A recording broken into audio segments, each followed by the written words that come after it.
നിയമസഭാ തെരഞ്ഞെടുപ്പിൽ 4ാം സീറ്റ് ആവശ്യപ്പെടാൻ RJD, തിരുവനന്തപുരത്തെ കോവളം സീറ്റ് ആവശ്യപ്പെടാനാണ് തീരുമാനം. കോവളം നൽകിയാൽ നീല ലോഹിതദാസൻ നാടാർ സ്ഥാനാർത്ഥിയാകാൻ സാധ്യതയുണ്ട്.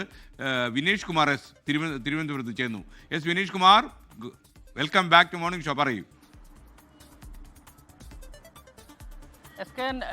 എന്തായാലും നീലലോഹിതദാസൻ നാടാർ സ്ഥാനാർത്ഥിയാവണം കോവളത്ത് എന്നുള്ളൊരു നിലപാടിലാണ് ഇപ്പോൾ RJD. അതിൻ്റെ അടിസ്ഥാനത്തിലാണ് RJD 4ാം സീറ്റ് LDFിനോട് ആവശ്യപ്പെടാൻ തീരുമാനിച്ചിട്ടുള്ളത്. പക്ഷേ 4ാം സീറ്റ് RJDക്ക് ലഭിക്കുമോ എന്നുള്ള കാര്യത്തിൽ ഒരു തീരുമാനമില്ല. അങ്ങനെ വരികയാണെങ്കിൽ ഒരു പക്ഷേ വെച്ചുമാറലുണ്ടാവും.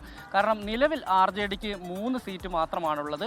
അത് കൽപ്പറ്റ, കൂത്തുപറമ്പ്, വടകര സീറ്റുകളിലാണ് RJD മത്സരിക്കുന്നത്. അതുകൂടാതെ പക്ഷേ അത് JDSുമായി വെച്ചുമാറേണ്ട ഒരു അവസ്ഥ വരികയാണെങ്കിൽ അങ്ങനെയായിരിക്കും ചിലപ്പോൾ തീരുമാനം ഉണ്ടാവുക. എന്തായാലും കൂത്തുപറമ്പിലോ അല്ലെങ്കിൽ കൂത്തുപറമ്പിൽ KV മോഹനൻ തന്നെ സ്ഥാനാർത്ഥിയാവും. പക്ഷേ വടകരയായിരിക്കും ഒരു പക്ഷേ അങ്ങോട്ടും ഇങ്ങോട്ടും മാറ്റം ഉണ്ടാവാൻ സാധ്യതയുള്ളത്.